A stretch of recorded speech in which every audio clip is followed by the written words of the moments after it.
Nandiyan kami sa resort. Ayan ang kwarto. Pasukin natin. May kasama ko ito. Okay, may ngayon. Pasukin natin. Ano? Oo, diba? Saan mo kayo nakakita? May kasama akong chicks. Papakilala ko sa inyo yung aking bagong girlfriend. Ito, walang iba kundi si Dan Prince. So, mamaya, serya ko niyo mga kamigs na what cottage rin. Tapos, wala man ti available sa guwar nga, kwarto lamang. So, no choice kami ni John John, kundi mabala mo kami kang sangkar home.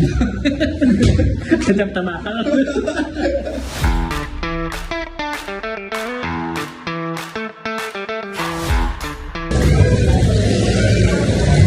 Init.